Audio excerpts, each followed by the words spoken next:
தாத்தா வெண்ணிலாவோட மாமா கிட்ட நியாயம் எங்க பக்கம் இருக்கு, அதனால எப்படியும் உண்மை வெளியே வரும். அதுக்கப்புறமா உங்களை கூண்டோடு நாங்க ஜெயில வைக்க போறோம். அதனால இப்பவே நீங்களே உண்மையை சொல்லி விஜயை இந்த கேஸ்ல இருந்து வெளியே கொண்டு வர்றதுதான் உங்களுக்கு நல்லதுன்னு சொல்லிட்டு மிரட்டிக்கிட்டு இருக்க. ஆனா பசுபதியோட சப்போர்ட்ல இருக்கிறதுனால வெண்ணிலாவோட மாமாவோ தாத்தா சொல்றத காதல கேட்கற மாதிரியே தெரியல. அவங்க மறுபடியும் பசுபதி சொல்லி கொடுத்த மாதிரியே என்னோட அக்கா மாமாவோட சாவுக்கு எனக்கு நியாயம் கிடைச்சே ஆகணும்னு சொல்லிட்டு நாடகம் போட்டுக்கிட்டு இருக்கு. இது எல்லாத்தையுமே கவனிச்சுக்கிட்டு இருக்க காவேரியும் இதுக்கு மேலேயே இவங்க கிட்ட இப்படி பேசினா வேலைக்கே ஆகாதுன்னு சொல்லிட்டு உடனடியா வெண்ணிலா கிட்ட போயிட்டு, வெண்ணிலா உங்ககிட்ட நான் கொஞ்சம் தனியா பேசணும் வரியான்னு கூப்பிட. ஆனா வெண்ணிலாவோ நான் எதுக்காக வரணும், நீ எதுக்காக என்கிட்ட பேசணும்னு கேட்க, காவேரியோ இப்ப என்ன உனக்கு விஜய் உன்னை கல்யாணம் பண்ணிக்கிறேன்னு சொல்லி சொன்னாங்கன்னா நீ இந்த பிரச்சனையை முடிச்சு வச்சிருவதானு கேட்க. ஆனா வெண்ணிலாவோட மாமாவோ ஆஹா என் அக்கா மாமாவோட சாவுக்கு நியாயம் கிடைச்சாகணும்னு மறுபடியுமே நாடகத்தை ஸ்டார்ட் பண்ண. அதை ஸ்டாப் பண்ண காவேரியும் நீ என் கூட தனியா பேச வரியா இல்லையா, விஜய் உனக்கு வேணும்னா என் கூட வான்னு அவங்க முன்னாடி கிளம்பி போக. இதை பார்த்த ராகினியும் ஐயோ அப்பா இவ பின்னாடியே போயிடுவாளோ, ஒருவேளை மனசு மாறிடுவாளோ, அப்படி மனசு மாறிட்டானா நம்ம என்ன பண்றதுன்னு சொல்லிட்டு பதட்டத்துல இருக்கும் போதே வெண்ணிலா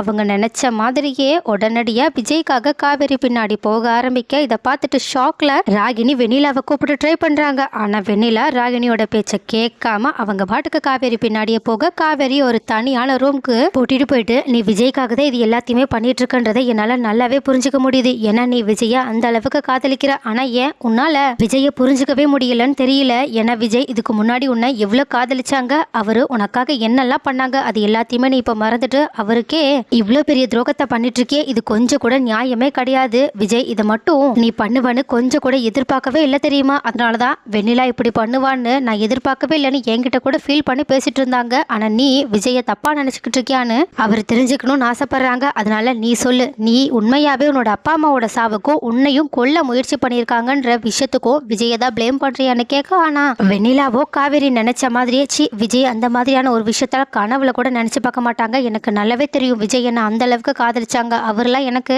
இந்த மாதிரியான ஒரு துரோகத்தை பண்ண மனசுல கூட நினைச்சிருக்கவே மாட்டாங்கன்னு சொல்லிட்டு விஜய் இப்படி ஒரு விஷயத்த பண்ணிருக்க வாய்ப்பே கிடையாது. இது எல்லாமே விஜய் என்ன கல்யாணம் பண்ணிக்கணுன்றதுக்காக தான் நானும் என்னோட மாமாவும் பசுபதி ராகினியோட பேச்சு கேட்டு பண்ணிட்டு இருக்கோன்ற விஷயத்த ஓப்பனா ஒத்துக்க. அப்ப காவேரி லைட்டா திரும்பி வக்கீல பாத்துக்கிட்டு இருக்காங்க. இப்பதான் நமக்கே புரியுது அந்த வக்கீல் இது எல்லாத்தையுமே ரூமுக்கு வெளியே நின்று ஒரு வீடியோ ஆதாரமா வேணும்ன்றதுக்காக போன்ல ரெக்கார்ட் பண்ணிக்கிட்டு இருக்காங்க. அது மட்டும் இல்லாம இந்த ஆதாரம் மூலயமா அவங்க விஜய ஈஸியா வெளியே கொண்டு வந்துருவாங்க. சோ இதுக்கப்புறமா கண்டிப்பா வெண்ணிலா என்ன நினைச்சாலும் சரி விஜய அவங்களால அடையவும் முடியாது, அவங்கள கஷ்டப்படுத்தவும் முடியாது. அதனால காவேரி ஒரு சூப்பரான வேலையை பார்த்து வச்சிருக்காங்கன்னு யாரெல்லாம் நினைக்கிறீங்கன்னு கமெண்ட்ல சொல்லுங்க.